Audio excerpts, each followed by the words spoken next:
Welcome, everyone, to a very special edition of Live with CXPA.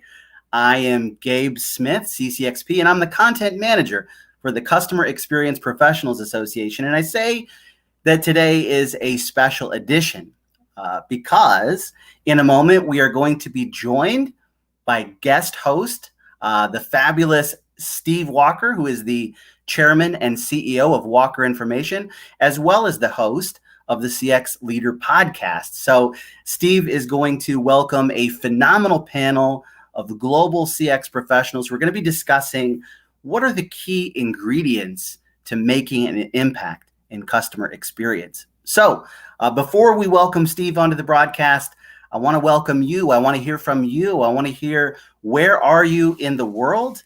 And, one question I have for you, this is something that as the CXPA staff team, every Friday when we meet, we talk about successes from the week. What are some of our successes? So I want to ask that same question of you. What is a success that you're celebrating this week?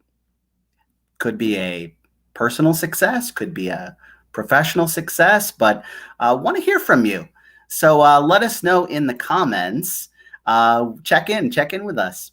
So excited to read those comments, excited to hear about your successes, even more excited to welcome Mr. Steve Walker to the program and to turn over the hosting duties to him. So Steve, welcome. So excited to have you on the show and in front of the camera, not just in front of the mic today. Hey, thank you, Gabe. It's a real pleasure to be able to do this partnership with CXPA, and really grateful that you'd have us on today.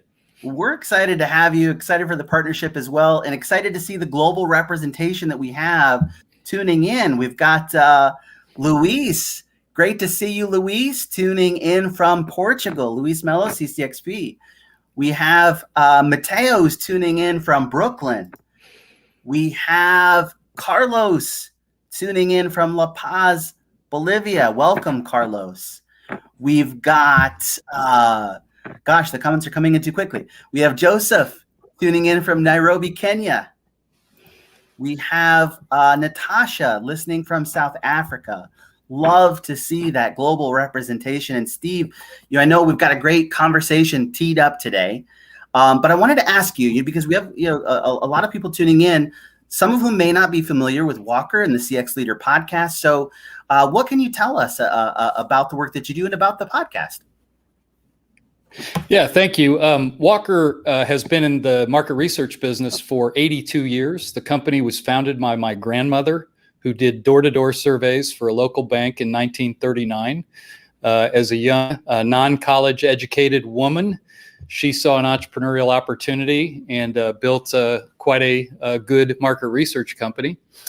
We were early on into customer satisfaction measurements. I might reflect a little bit on that here during the program. But about the time that the CXPA was really becoming popular, and we just saw this incredible growth in terms of interest in customer experience and aligning your company with customer-centric values, we benefited from that, like a lot of other companies in the space. And a good friend of mine named Bill Caskey talked about us building a podcast, and that was in late 2017. We did our first podcast in 2018, January, and now today we've done about 170 some episodes. And for me, it's been a real kick because I really wanted to be a talk show host when I was a kid, and I get to talk with interesting people and meet people and just talk about CX, which is probably one of my 5 favorite things to talk about. You and me both, Steve. Totally share the aspiration. Wanted to be a talk show host, be on TV. So, I don't know what this says about us both, but that's great. That's great to hear. We figured out a way to do it and make a living. Yeah. So. It took a little winding path, but we got there. Yeah. You'll love it, Stephen. The podcast is so great. Would definitely encourage anyone who's out there watching this broadcast. I love, listening to it each week. Take a listen. A lot of valuable insights, really tremendous conversations that you have with CX leaders. So definitely encourage you to check this out. I know I'm so excited to listen to today's broadcast and to do it from backstage. So I'll be back on a little bit later in the program. And just as a reminder to our viewers, please use the comments, share your reactions to what you're hearing, share your questions. that you may have about what you're hearing or as it relates to your own work in CX. We'll do our best to get to those a little bit later on. So Steve, with that, this is a really special episode live of the CX Leader Podcast. So excited to get it started.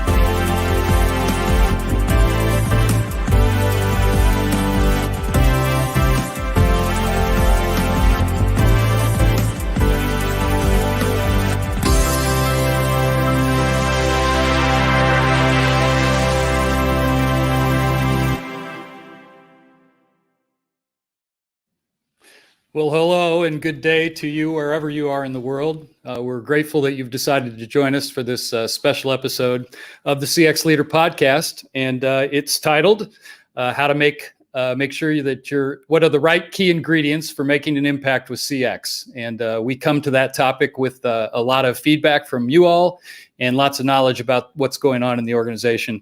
I do want to thank Gabe and all the folks at CXPA for making this partnership possible, along with my colleague, Pat Gibbons, Chris Higgins, and Brenda Mackey, who do a great job of producing our weekly podcast. And also thank the CXPA for the great contributions they make to the profession on a daily basis, and all the great things that they've done for our organization and collectively and all of us as professionals.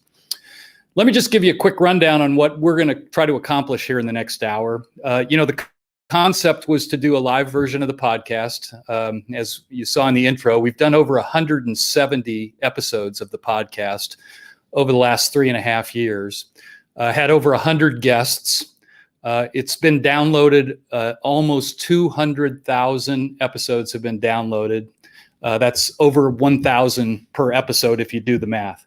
And there's so much content, so many great tips, themes, and ideas that have come out of that we really thought we'd try to bring it all together and around this theme of what the key ingredients are for making an impact with CX. Because I think as pros, that is kind of the real bottom line for what we do for our organizations. It's right, and we want to make sure that we have a customer-focused organization, but we have to continually try to make the business case to prove that is in fact the case. So to do that with me today, I've got 3 guests, all of which are part of those 100 guests that I've had on the podcast over the last 3.5 years. And I'll be introducing them here one at a time as we get going. But just to wet your whistle a little bit, Ian Golding will be with us today on the podcast. Melia, who is the CEO of the CXPA. And then we have Roxie Strohmenger, who is a VP of Customer Experience, also a CXPA board member, but she is the VP of Customer Experience at UKG Group, the old Ultimate Kronos Group. Then we'll open it up. Gabe will come back on. We'll do a little panel discussion, take your questions and comments as they come in through the chat, and we'll wrap it up. So that's kind of the plan for the next, 50 minutes or so, and really looking forward to it. Before I get to the guests, I want to just take a few minutes and reflect on some of the things that I think have happened over the course of not just the CX Leader Podcast, but what's really happened to our profession. And I will take you all the way back to the year 1957. And Peter Drucker, the renowned management consultant, wrote these words in 1957. He said, "The objective of business is to attract and retain customers." So that's a pretty, from a pretty well-known business guru, pretty prophetic words that I think do guide us today as CX pros. And one might say, you'd think like in the last 64 years, we would have made a little more progress than sometimes it feels like day to day. But I guess what I'd like to just talk about is kind of the evolution of our business and some of the things that have happened, and kind of try to put in perspective. When you set something out as kind of the ideal situation, sometimes it feels like you're still a long way from reaching it. But the real key is to look at the progress you're making. So even though Drucker wrote that in those days, we were at the height of mass consumerism at that time, and there really was not a lot of choice for consumers. But then some things started to change over time, and I just wanted to reflect on a few of it. I haven't been around for all 64 years of this history, but I've been in the business for almost 40 years, so I do have a perspective. But kind of another interesting kind of historical note about the emergence of customer experience is Dave Power, J.D. Power fame. He did his first automotive surveys in 1968. And he did a beautiful job of kind of getting a very broad sampling of how Americans, drivers, viewed their automobiles. And he had that data. And he took it to Detroit to sell it to the big three American automakers, and they wouldn't buy it because they didn't like the results. So instead, he went to Japan and he sold it to Nissan and to Toyota and to Honda. And not long after that, they set up shop on the West Coast in the LA area primarily. And if you look at the history of what happened in the North American car industry market between, say, the early 1970s and where we are today, where today Toyota, I think, is the world's largest automobile company in just, a little over 50 years. So I think that's one evidence of how customer experience radically changed the business landscape here in the United States. Also, historically, a lot of what we do today in voice of customer has its roots in the regulated utilities. In the days where, the Bell system or the power utilities had no competition, they created these service measurement programs where both the shareholders and the management of the utilities could agree with the regulators and the government bodies about what were acceptable levels of service. And these were longitudinal survey-based studies that were come from consumers about the quality and the reliability of their utilities. And this began to find its way into other industries, and we were a part of that, along with a lot of the other market research innovators through the time. During the 80s and into the 90s, we saw the increase in total quality management, Six Sigma, the Malcolm Baldrige National Quality Award, all of these things which were revolutionary really in terms of management thinking and how large organizations were managed. All of them had one really similar unique quality about it, and that's they all required customer input to drive the action. And this was another big catalyst to what we do in our business and a fundamental change. The evolution of the internet and the amounts of data that were now available that came on in the late 90s into the dot-com episode of the 2000s, all of that increased our ability to not only collect data, but also to manage it and distribute it and communicate data. Then we go to the global financial crisis of 2008 and 2009, which was brought about by the housing market and really the Great Recession. And then, unfortunately, all the way up to the current events of the last 18 months with the COVID-19 global pandemic.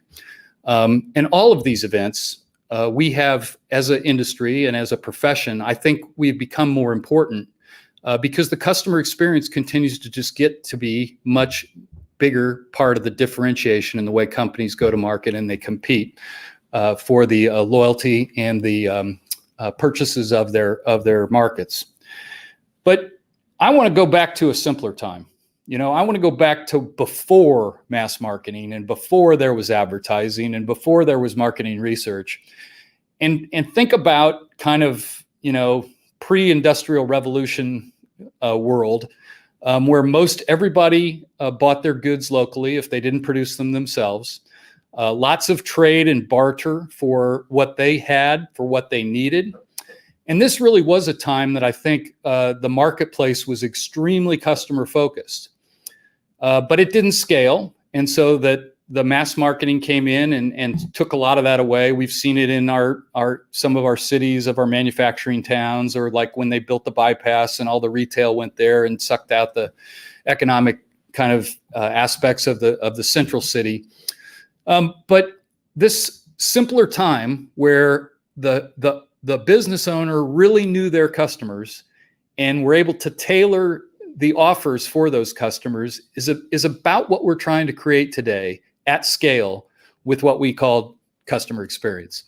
And so I think with that kind of historical perspective, we have made a lot of progress. And we continue to make a lot of progress. And actually, I think one of the things that I believe, and I think our speakers today, and I think many of us who are in the profession today, believe really our future is really bright. You know, one of the things that we say on the CX Leader podcast frequently is, it really is a great time to be a CX pro, because never has there been a bigger appetite for the expertise and the knowledge to our organizations as there is today. You know, speaking of our backgrounds and where we came from, another interesting thing that I've observed over these 170 episodes is that most of us didn't get into this business on purpose. You know, we didn't go to school to be customer experience experts or professionals. A lot of us got into it almost by accident, or because we naturally gravitated to this world. I mentioned my background's more in classic market research. There's lots of us that came up through that course. There's also a lot of us that came up more from the customer service side, or the contact centers or customer support, folks who did the front line, taking care of customers when they had issues or had needs. And then I mentioned the Malcolm Baldrige and Six Sigma. A lot of our practitioners actually came out of the total quality management or continuous improvement disciplines. So that's kind of the big three that I see in terms of how we've come together. And I think the mashing up of all of those expertise into what we now call today CX makes a lot of sense. And I think it's actually a great background and a great mixture. And it goes right to our topic today, which are what are the key ingredients for driving impact with CX. And, Gabe started out with a kind of a compelling question of what are your successes? What are you celebrating? And I think that's a great one. And, you know, one of the compelling questions that I might ask as we get going here is, you know, what do you think are the key ingredients? What are the ingredients that you believe are most important to you and your organization for making sure that your CX program delivers? Finally, when we talk about the future, I really do think we're very, very early in our maturity as an industry and as a profession. If you look at some of the work that's out there with maturity models, still many of our businesses, many of our industries are not that far down the road. And in many ways, some of the concepts that we discuss are still relatively theoretical. And it's really incumbent on us, and I think those of us who are in the business and who've worked at this for a while, we see what we're able to accomplish, but it is only going to be because of us and taking those next steps and making sure that we are fulfilling on the vision of what is CX or EX or XM, as we now talk about it, but it is truly a combination of both customer and employee insights and inputs that are linked to the business, that create good outcomes for those key stakeholders and drive business success, and providing that in a database of information that anyone in the organization can use to make the right decisions at either a very macro level in terms of resource allocation or prioritization, all the way down to the micro level of how do I take care of this customer or this employee today. So with that, let's get into our topic. And I am very happy to welcome my first guest to this special episode of the CX Leader podcast. He's no stranger to most of you. I think almost everybody knows Ian Golding from his consultancy there in the UK. Ian was actually a guest on our podcast just a little bit over a year ago, July 7th, 2020. It was episode number 124. And we had a delightful discussion with Ian about globalization and really the humanistic aspects of CX. So let me welcome Ian to the program. Ian, thanks for joining us. Steve, it's so lovely to see you again. I'm glad I didn't put you off first time. Well, you did a great job, and it was tough to go from 100 guests down to just 3 for this special episode. But I'm so delighted that we were able to. But what you're basically saying, no one else said yes, so that's why I'm here. Yeah. No, you were one of the first 3 we asked, and you did say yes. So absolutely, I'm grateful for that. But let me just kick it to you and say when we talk about this topic, making an impact with CX. You've got a great perspective from all over the world and so many leaders, but how do you think CX leaders are doing at making an impact today? Well, it is a wonderful topic that I could talk about for 5 hours without drawing breath. I think it's fascinating that we're having this conversation on the 10th anniversary of the formation of the association, which this year is. And I think back to 10 years ago when I was talking to Bruce and Jean before the association was launched. And I was thinking back then that, I didn't even know that customer experience was a thing. I didn't even know that I was a customer experience professional. But 10 years later, we've got to ask ourselves how much has really changed. And yes, I think it is remarkable what we have done in the last 10 years as a profession and as professionals. But there is such a long way still to go. I spend a lot of time mentoring peers of ours in getting their CCXP accreditation. But we're still only scratching the surface with the number of people that actually have that accreditation. So how are we doing? I think we've done a remarkable job of bringing customer experience, employee experience, human experience, as you've heard me call it before, to the forefront of people's minds. But have we succeeded yet in getting traditional legacy businesses like some of the ones you mentioned to think and behave differently is a different matter. And I love the fact that you talk about sort of the birth of real consumerism and how business radically changed. And I think to a degree, the way the world has become so driven by money, unfortunately means that it is harder and harder to convince organizations to think long term. But what that basically means is that our role as professionals becomes even more important in a capitalist driven world to keep that focus on doing what is right for people is harder than ever before.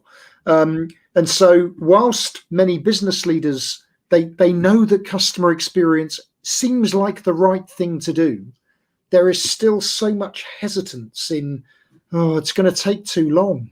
I want the numbers now. Tell me now. Give me now. So I think our profession is even more significant now than ever before. But are we making a difference? Yes. Are we making enough of a difference yet? No.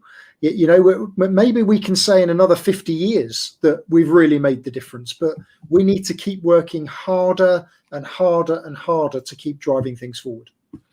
Well, why don't you expand on that just a little bit, but what are some of the obstacles or challenges or roadblocks that CX pros need to battle through today to make sure that we're fulfilling that greater vision that you so nicely articulated? What are a couple of things that are just out there that probably people are feeling, and what your advice might be to how they overcome that? So these sessions, Steve, are always a bit like counselling. So it's great to see so many names who are names that I recognise that are listening to this. So you may have heard me say this before, but customer experience, in my opinion, and I'll stress this is my opinion, is a combination of head and heart. And I've said that for many years. And the head part is all about the skills and competency. I think what we have done as a profession brilliantly is establish the standards for what or how customer experience professionals need to operate, what we need to have a good working knowledge of. And I think the CCXP accreditation has brilliantly put in place that breadth of knowledge that we've got to have. I had a fascinating conversation with an Australian CX professional earlier today where he said, Ian, everyone calls me a specialist, but I actually think I'm a generalist, because we've got to know so many different things. And I've not thought about it like that before. I think it's quite a nice way of describing it, because we do need to know a lot of things. That, to your point, I'm a Six Sigma Master Black Belt, so I'm one of the continuous improvement guys. But it's not enough. I've got to know more than that. We've all got to know more than that. So part of this is demonstrating that there is a need to have that generalist understanding of many different elements of the way businesses work. But that in itself is not enough. Yes, you need to know stuff, but you've got to combine it with having the right attitude and behavior. And I haven't actually said this to Greg or Gabe directly, so I shall say it now. But I've always wanted there to be an additional CCXP competency that is all about courage and persistence. Because yes, you can know stuff, but if you don't have that ability to just put your head down and keep going, whatever's being thrown at you, because, we all know, those of us that have been in this profession for 6 months or 16 years, it doesn't make any difference. This is a lonely profession. And I think it's one of the reasons why our community works so effectively, because if you've been through it, you need others to support you. And so you've got to have that courage to don't take the bullying personally. In my career, I've been bullied, I've been patronized, I've had everything thrown at me, but it's thrown at you out of fear. It's fear of doing something different. It's fear of change. It's fear of the truth. And, our job is to tell the truth and do the right thing. But corporate organizations don't want to hear that. So, I think for me, the most effective customer experience professionals that I have had the wonderful pleasure of working with and interacting with are the ones that they know it's not about them. They know it's about the organization, but they will just do whatever it takes. And, the rewards come later. It's not about, job titles or salaries or anything else. It's about doing the right thing and knowing that you can make a difference. And that there are certain personalities that aren't designed for that, but then maybe this isn't the profession for you if that's the case. As usual, Ian, you're just so spot on. And, I personally, I'm an optimist, and I believe that that the good financial results will be an outcome of doing the right things for our employees and customers over time. I know that's difficult, but I've seen enough evidence in the work that I've done that I know it's true. It should be indisputable, shouldn't it? But it's astonishing when people are fearful of change, they will do whatever they can to dispute it. But that's why we've got to keep going and keep going. And us having these conversations, it's so important to keep reassuring ourselves we're doing the right thing. Yeah. And your discussion about what it takes, when you were saying that, I'm thinking about some of the people who I worked with in my career who were super successful. They were resilient, and they persevered, and they overcame adversity. And in some ways they were just, maybe they rubbed a few people wrong along the way, but in the end they were right. And they made a difference. Well, let me give you three. Someone asked me last week, what do you need to focus on? Going forward, what do we need to focus on? And I said 3 words. So I'll repeat those 3 words to you. If we want to keep driving that change and establishing customer experience, not just as a conceptual thing, but something that embeds itself into the way the organization works, the 3 words: educate, communicate, and irritate. That's what we've got to do.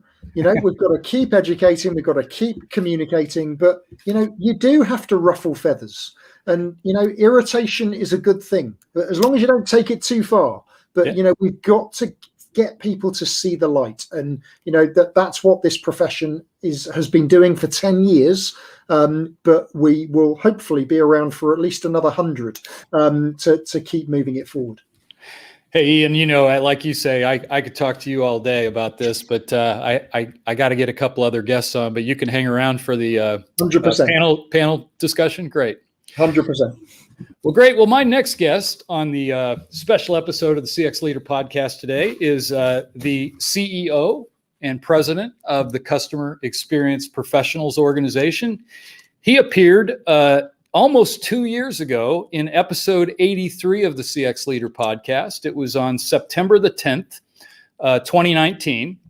And he was just 100 days into his job as the CEO of the CXPA. And we had a great discussion about sort of what he was learning in his first days and what his mandate was. And so it's really nice to have him back here almost 2 years later. Greg, Melia, welcome to the special episode of the CX Leader podcast hosted by your organization, CXPA. Absolutely to be back here. Who could imagine that this is what our next connection would have been? But a lot has happened since then, and a lot I think we're creating together as we move forward as well. Well, I know in our brief preparation for this, we talked about the key ingredients, and you gave us quite a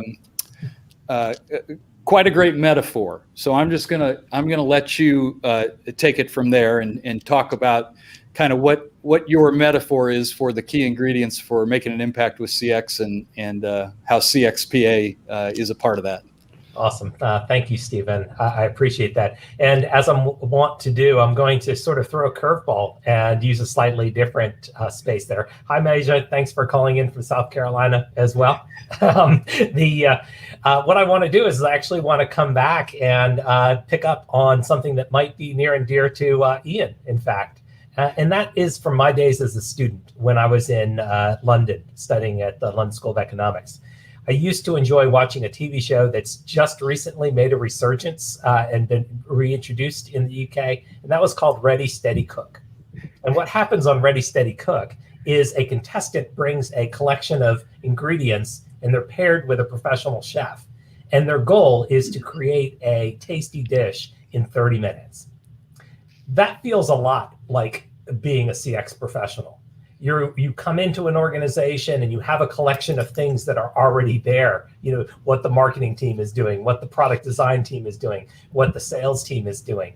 And you, as the CX professional, look at this collection of ingredients and you're like, what the heck am I going to make out of this? How am I going to make success for my customers along the way? And so I noticed that Haja in the chat had asked us, could we address what the CX professional's mandate is? And so I think these two pieces play together. The mandate for a CX professional is to work as a catalyst across the organization, to understand, design, and improve experiences by working together with the others in your organizations to create a one customer orientation. So, of course, there are ingredients like empathy and data and great employees. But what I really want to sort of contend today is that the guys on Ready, Steady, Cook got it easy. Because when you're making a stir fry or you're making a dish, you can do almost anything that you want. CX, I think, a better analogy is probably the Great British Bake Off.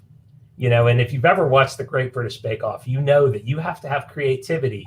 You have to have that courage that Ian mentioned, but you also have to know the recipe and you have to think about the proportions of the way that things mix together to make sure that your souffle rises or that your cake comes out correct. There's a science that goes in addition to the creativity and the art. So I would contend that in addition to having great ingredients, you have to know the practical science. And you have to have a team that will help you, a kitchen brigade that will help you be successful. I love the analogy. I loved it the other day, and you've worked on it. I can tell. And you're right. It's more like baking than cooking. Cooking is probably mostly an art, but baking is part science. And if you mess up those ingredients, you will not have a good souffle, will you?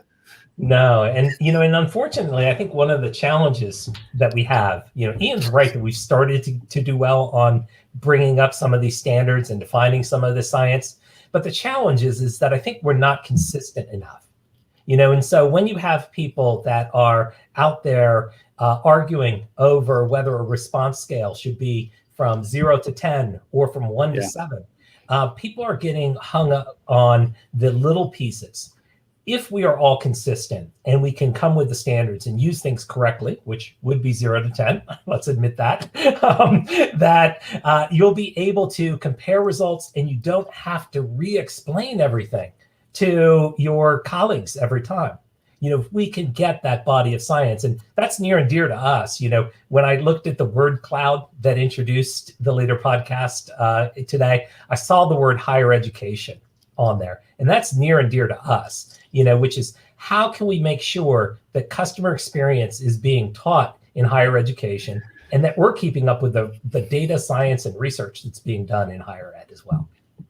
Yeah, why don't you talk just a little bit about, just from CXPA's perspective, kind of what are the key ingredients that you believe that the professional organization does deliver as well or better than any of the other opportunities that are out there?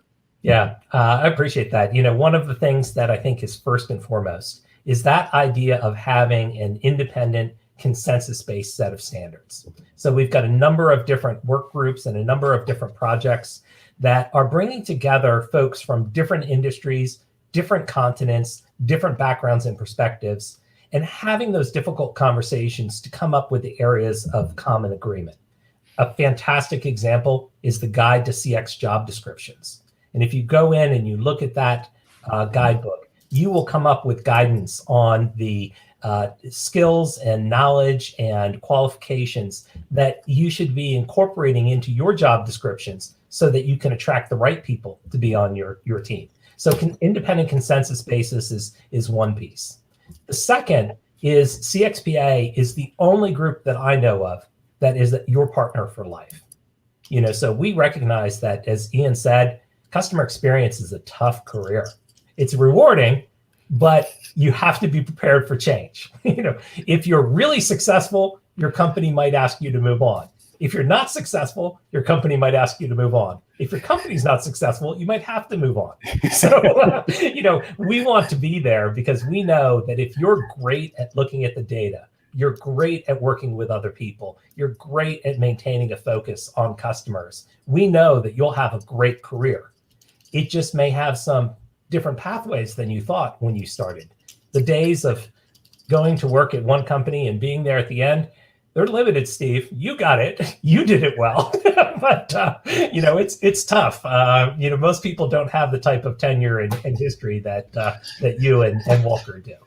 Well, that's one of the things I always say. I got to keep this gig going because I'm not going to look for a new job at my age. I can tell you that. So. Well, I'm sure you'd do fine. And maybe we could even get you that radio host. Well, hey, you guys do such a great job. And obviously you've taken what was already a great organization and just taken it up a couple more notches. So again, thanks for all you do there. And I, in particular, your comment about the standards that you're bringing to the profession. I'm not a real handy guy. So when I have to go fix something in the house, I'm just always amazed that, electrical and plumbing and fixtures and stuff are all standard. And doesn't that make life a lot easier? So I think that's a great kind of a vision for the future of the industry. And we get to that because then we do get to apples comparisons and we really can say what's good. And that is the key part of the science. So, and in addition to making it easy for companies to work together with their supporting partners, it also will help each person on this call who's a CX professional to work with their other departments. Yep. And we've got a whole project underway right now to say, how can we help to better support the connection between finance and CX and HR and CX and fulfillment and CX, because we need them to speak our language and we need to speak their language. And if we can get those standards connected, yep. Wow. We'll unlock a great future. No, what it does is it shortens the communication cycles exponentially, and that's why we create standards. So when you say something, people know exactly what you mean. Hey, as when I do the CX Leader podcast, we record it, and my colleague Chris Higgins has to edit it, and I go on and on and on forever. But I got to stay on time today, so can you hang here for one more segment and come back for the panel discussion? My pleasure. All right. Well, let me get to my third and final guest. And Roxie Strohmenger is the Vice President of Customer Experience Strategy at UKG. That's the Ultimate Chronos Group, new moniker. If you watch golf or tennis, you will see UKG prominently. May talk to her about that some other time, but not today. But Roxie was our guest on episode number 145, which first aired on December 8th of last year, 2020. And Roxie's going to pull it all together for us as a practitioner who has had a pretty good run on the client side of affecting this kind of customer-focused change management and customer excellence inside a large, complex, fast-growing organization. So, Roxie, welcome to this special episode of the CX Leader Podcast. Thanks for having me. It's great to be back. And yes, we had a very good weekend at the Wimbledon, where both of our UKG athletes won, the women's and the men's. So it's been a good time.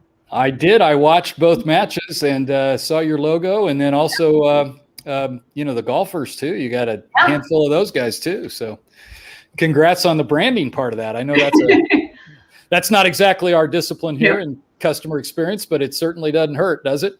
Doesn't at all. It helps to showcase that, our people message and helping is universal, which is great. Well, Roxie, you were a great guest, and I'm somewhat familiar with your work at UKG, but this concept or this theme we're on today of the key ingredients, why don't you break it down a little bit for our audience in terms of how do you think about the key ingredients in a large, fast-growing, competitive, complex organization, and maybe even give a little perspective on just the scope and scale of what you're dealing with there at UKG.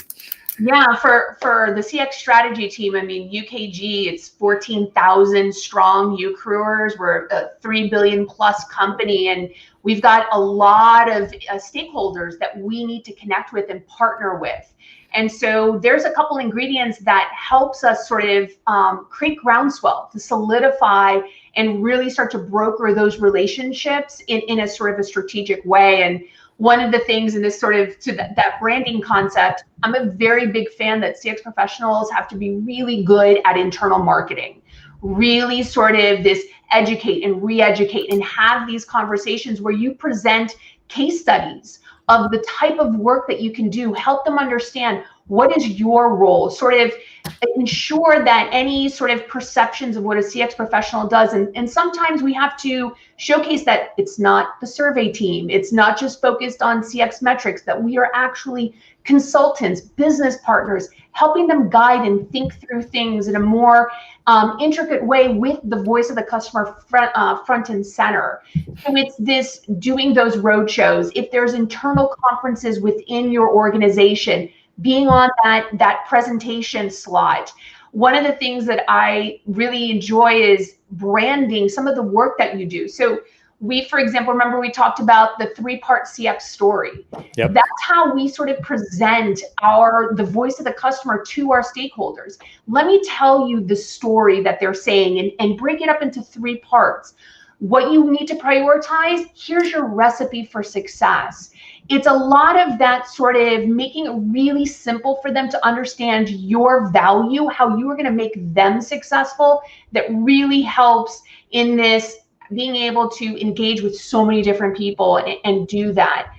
It also gets into networking, right? That's part of the whole roadshow. That's part of the marketing piece, but it is building up a CX steering committee with those executives. And it's not about talking about the metrics. It is about helping them understand as they continue to make decisions, how is that impacting customers? Is it enhancing the experience? Is it keeping it steady state? Or is it starting to erode it a bit and guide them? Say, okay, we need to titrate a bit. We need to change course or continue. Let's double down on this. It's helping them think through how their decisions are impacting the customer, as opposed to here's your OSAT score, here's this. That's what really sort of showcases the type of value that we can provide. And when we run into blockers, that's where you present that to them and say, for this to work, for this to resonate with customers, we need to be able to do A, B, and C, and talk through the strategy, the approach about doing that. So those are a couple things that it's always top of mind that I think really helps a CX team really build that groundswell and sort of seed themselves in a very fast-paced organization like UKG. Well, you mentioned blockers, and I want to go there for a minute. And no, I don't want any like inside secrets or anything, but just give us a couple of examples, not generic, if you would. But what are some of those blockers, and then what would be give an example of a blocker and how you might respond to that with your advice there. So, I mean, in terms of those blockers, it can become this, we are not moving as, like, we're hearing this sort of beginning kernelization of feedback from a customer or group of customers and so forth. And it might be, for example, that you're connecting with leaders and they're struggling with sort of being able to move elements in their organizational processes fast enough to do that. So that's when you can work in partnership with those senior leaders and bring that to the executives and sort of in concert as a team.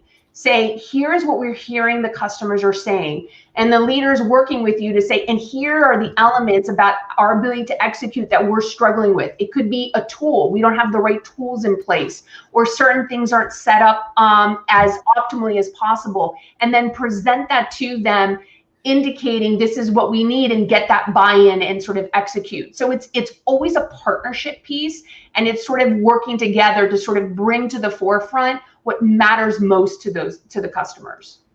Yeah, I'm so glad that you led with this internal marketing concept, because I can tell if this is people's first exposure to you, if you wanted to look up a great internal marketer for the CX brand inside an organization, it would they just point to you because your enthusiasm is contagious. But what you're describing also is it's give and take, it's listening, it's bringing solutions, it's being willing to iterate, and a lot of the things that I think classic marketers would come naturally to them, because you don't have a lot of formal authority in the organization. A lot of it is through the relationships and through building the business cases. It totally is. I mean, it's a partnership through and through, right? We're all in this together. We all have an opportunity at hand to deliver the best experience that our customers deserve and want. And, it's just sort of sitting there. It's like part consultant, part therapist, part just like all of this. Like, that's how you sort of go about doing it. You have to be a people person that really listens, that be able to push the needle a little bit. So Ian saying you have to irritate a bit. You have to challenge and really sort of sit there and say, okay, I hear you. Now let me walk you through, and it could be through an audio and video recording of a customer telling you this. Let me walk you through how it feels because of X. And so it's like, that's how you really help to document change. And the biggest thing is we have to focus on the metrics that matter. So, we focus on moments that matter and moments of truth. We have to focus on the metrics that matter to our partners. And it's not about OSAT and CSAT and those. It's about revenue, cost to serve, total time to resolve, those types of things, because that's what's top of mind to them. Yep. And so if you talk about it in the context of this, now, if we focus on A, B, and C, this is how you can increase the margin a bit without negatively impacting the experience from the customer perspective. That's what gets them to sit up and go, oh, okay, I'm talking your game now. Now let's talk about this. What strategically do you then have to execute to deliver that? That's what matters versus let me read out the reports in terms of the scores and things along those lines. It's such great advice, and you always enjoy, and this is why I love doing the CX Leader podcast, because I get to talk to people like you and just keep learning more and more about this profession. Hey, you can stick around, right, for the Q&A. All right, I'm gonna bring Gabe back in if he's still out there in the cyberspace. And Greg, I did run a little long on these interviews, but that I'm not surprised about that given our guests. But do you want to maybe summarize a little bit of the conversation, maybe take a question or maybe two? But I'd love to be able to get back to each of our guests for their absolutely. I'll go ahead. If it's okay with you, Steve, I'll go ahead and bring Greg and Ian back in. All right. That'd be great. Yeah, please. Great. All right. So just taking a look at the comments, I don't see a lot of questions, but I do see some agreement with some of our speakers. For example, Luis mentioned during Ian's comments, Ian's spot on as usual. There's still a lot of work to do in getting businesses to treat CX as a business discipline and not a project to achieve results. So that comment certainly resonated. Yeah. I pay Luis to say nice things, by the way. Yeah. And, I guess, one question that I would have for Greg, just making sure that my job is safe and that Steve's, fantastic performance here didn't put me in any sort of jeopardy. Well, Gabe, we've got some other things for you to work on. I see that Haja's working on some questions for us. Haja and others, feel free to go ahead and put the questions in the LinkedIn chat, and we'll be able to pull those up. But I really want to say, as I sort of hear all this and look at all of this, how nice it is, Steve, to be able to have you on camera. And how good you are without having the editing of your team around there. So, I may have to think about a job offer here. Yeah. Hey, one thing I heard, I think, through the discussion, and I'll just throw this out, is, I can't think of the artist, but there's a rock and roll line. I'm kind of a rock and roll guy, but a little less talk and a lot more action. Does that resonate with all of you? Yes. Maybe Ian, I'll go to you first on that. Yeah, 100%. The one of the things that people that have listened to my ramblings over the years will know that I keep reinforcing that we have got to make this as simple as possible. Yeah. And I think, unfortunately, over the years, too many have radically overcomplicated their approach to customer experience.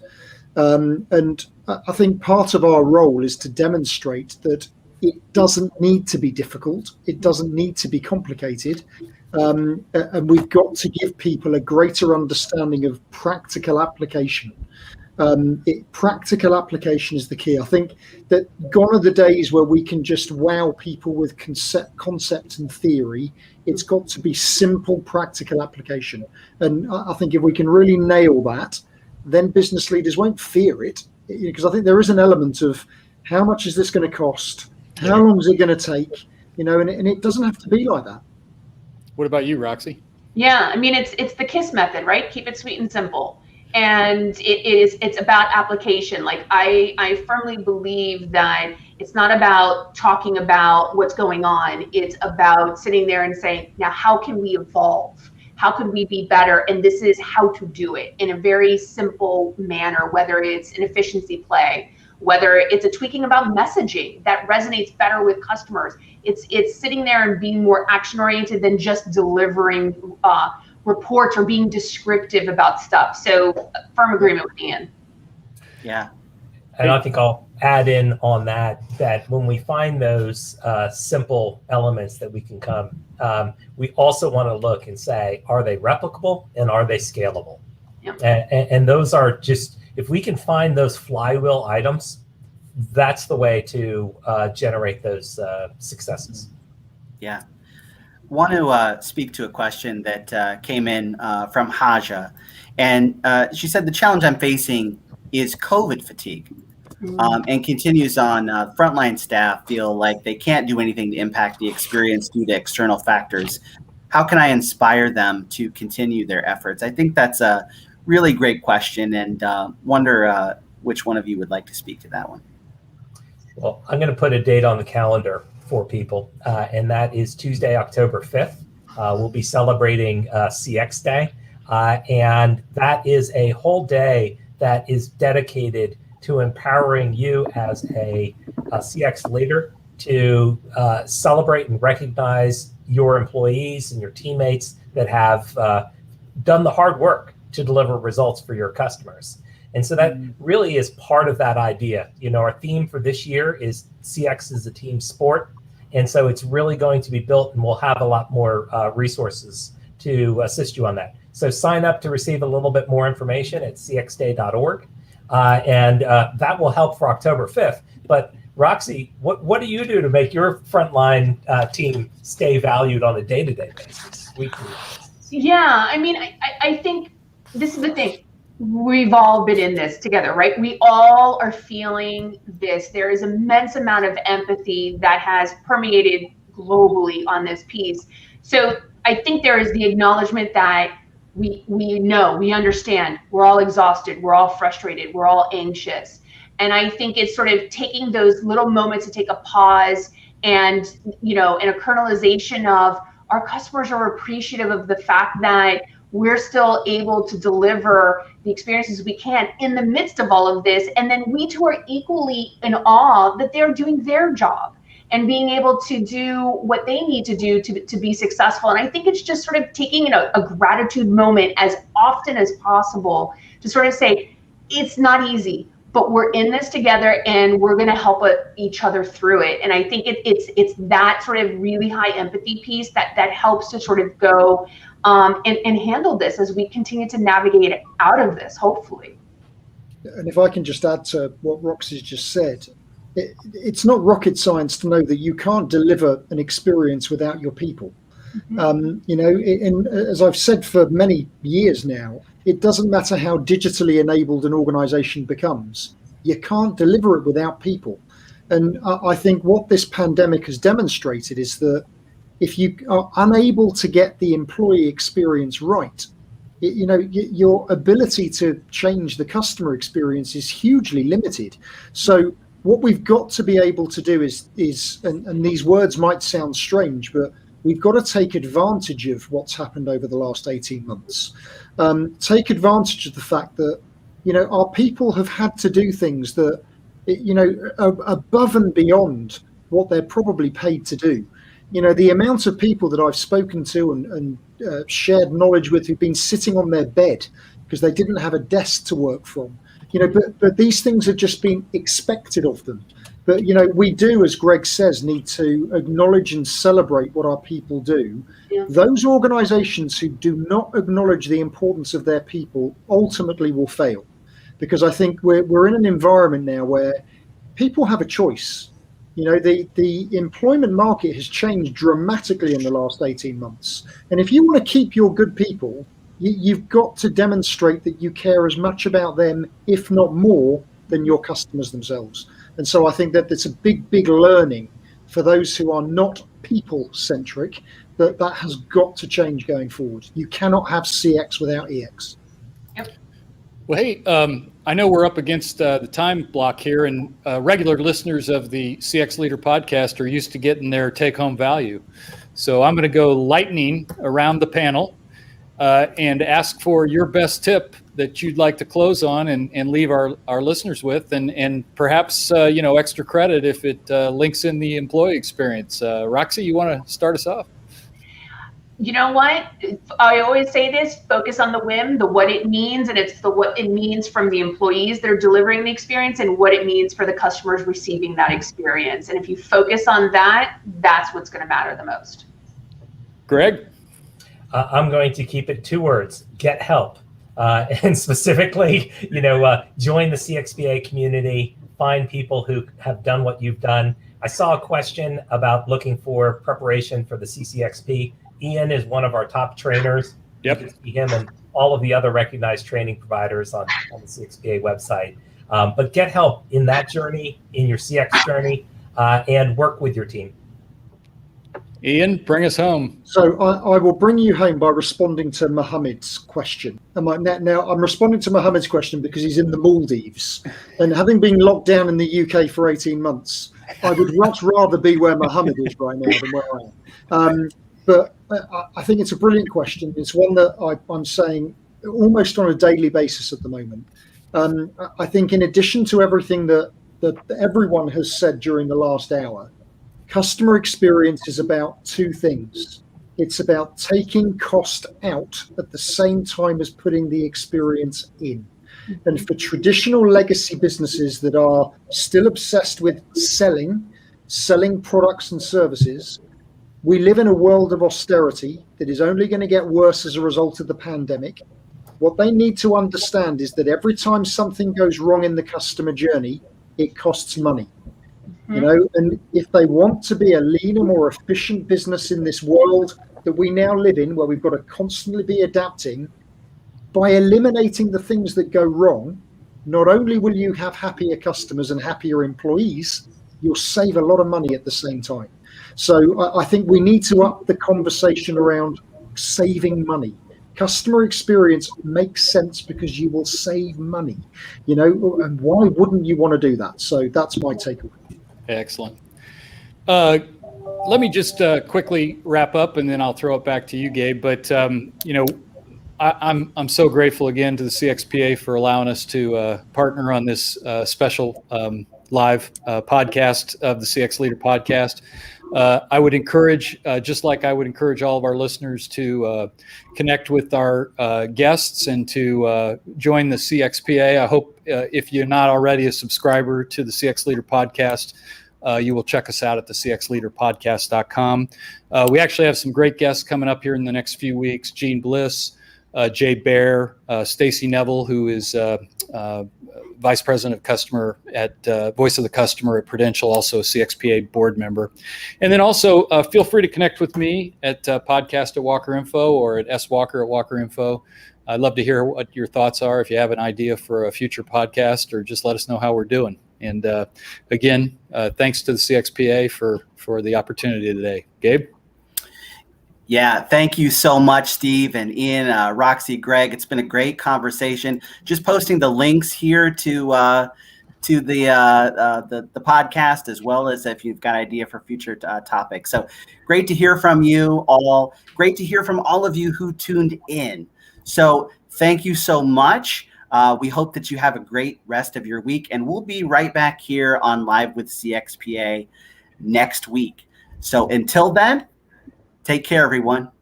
Awesome. Thanks, everybody.